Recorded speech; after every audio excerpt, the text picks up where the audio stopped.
100 योजन की दूरी तय करने के बाद हनुमान जी लंका पहुंच जाते हैं। लंका पहुंचने के बाद हनुमान की पहली भेंट लंका के द्वार पर पहरेदार एक राक्षसी से होती है, जो कि स्वयं लंका नगरी होती है। लंका में घुसने के लिए हनुमान जी अति सूक्ष्म रूप धारण करते हैं, लेकिन उसके बाद भी वह राक्षसी हनुमान को देख लेती है। वह हनुमान जी को लंका में प्रवेश करने से रोकती है, लेकिन हनुमान जी विराट रूप धारण करके अपने मुक्के के प्रहार द्वारा उसके नाक को तोड़ देते हैं। हनुमान जी के प्रहार से वह अधमरी हो जाती है और उनका रास्ता छोड़ देती है। हनुमान जी दोबारा सूक्ष्म रूप धरकर नगर के फाटक के नीचे से लंका में प्रवेश कर जाते हैं और रात्रि के समय हवाई मार्ग से उड़ते हुए लंका के राजमहल में सीता माता की खोज करने लगते हैं। लंकापति रावण के कक्ष में हनुमान जी सूक्ष्म रूप धारण करके जाते हैं, जहां पर रावण की पत्नी रानी मंदोदरी सो रही थी। उन्हें देखकर हनुमान जी सोचने लगते हैं, कहीं ये तो सीता माता नहीं। लेकिन फिर वह सोचते हैं कि हरण करके लाई गई सीता माता इस प्रकार महल में नहीं सो सकती। कुछ देर बाद हनुमान जी को एक भवन नजर आता है, जिस पर भगवान विष्णु के सुदर्शन चक्र का निशान बना हुआ था तथा शंख का निशान बना हुआ था। हनुमान जी को आश्चर्य हुआ कि असुरों की नगरी लंका में ऐसा कौन है जिसके घर पर भगवान विष्णु के चिन्ह दिखाई पड़ रहे हैं। आश्चर्यचकित होकर हनुमान जी नीचे उतरते हैं। वह एक ब्राह्मण का वेश धारण करके चौखट पर अलख जगाते हैं। तब घर के अंदर से विभीषण जी बाहर निकलते हैं, जो कि लंकापति रावण के छोटे भाई थे। बातचीत के दौरान पता चलता है कि विभीषण भगवान विष्णु और श्री राम के परम भक्त हैं। असुरों की नगरी लंका में राम भक्त का परिचय पाकर हनुमान जी बहुत प्रसन्न होते हैं और अपना वास्तविक परिचय बताकर विभीषण जी से सीता माता के बारे में पूछते हैं। तब विभीषण हनुमान को बताते हैं कि सीता माता राजमहल में नहीं, बल्कि लंकापति रावण की अति प्रिय बगिया अशोक वाटिका में है। बहुत से राक्षस पहरेदार उनकी निगरानी करते रहते हैं।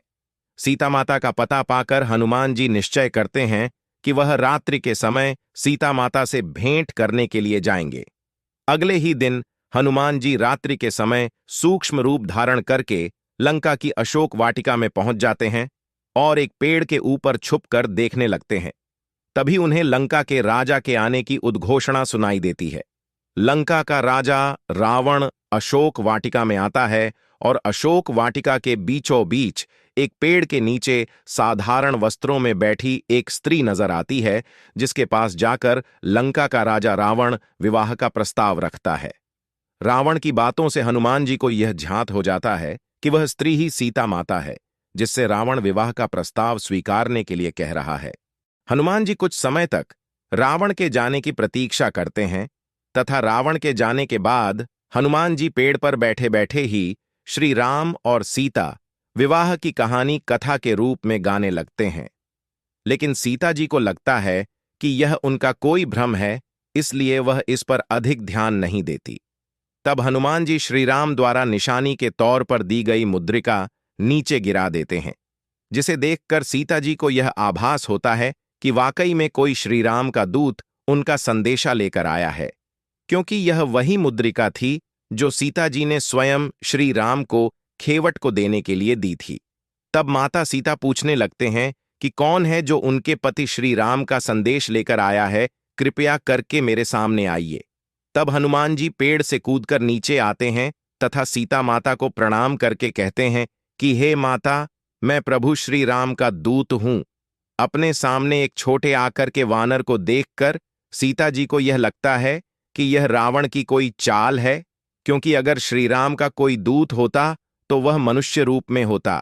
हनुमान जी के वानर रूप में होने के कारण सीता माता को भ्रम हो रहा था। तब हनुमान श्री राम द्वारा दी गई मुद्रिका की बात उनको बताते हैं, जो कि केवल श्री राम और सीता जी को पता थी। हनुमान के इस कथन से सीता जी को हनुमान पर विश्वास हो जाता है कि वह वास्तव में ही श्री राम के कोई दूत है। फिर वह हनुमान से अपने पति श्री राम और लक्ष्मण के कुशलतापूर्वक होने के बारे में पूछती है और कहती है कि वे कब मुझे इस रावण की कैद से मुक्त कराने के लिए आएंगे।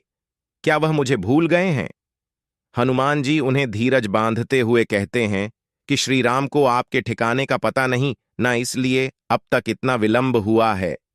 यदि श्रीराम को पता होता तो वह कब कि आपको यहां से मुक्त कराकर ले गए होते। तब हनुमान जी सीता माता को अपने साथ चलने के लिए कहते हैं, लेकिन देवी सीता अपने पत्नी धर्म के पालन हेतु पर पुरुष के साथ स्वेच्छा से जाने के लिए मना कर देती है। तब वह हनुमान को अपनी चूड़ामणि निशानी के तौर पर देती है और कहती है कि श्री राम ने मुझे यह विवाह के समय दी थी। हनुमान की जाने से पहले सीता जी से यह अनुरोध करते हैं कि उन्हें बहुत भूख लगी है और अशोक वाटिका में बहुत फल लगे हैं, इसलिए यदि आपकी आज्ञा हो तो मैं ये फल खाकर अपनी भूख मिटा लूं। तो सीता माता हनुमान को आज्ञा देती है और हनुमान जी वाटिका के फल तोड़कर खाने लगते हैं।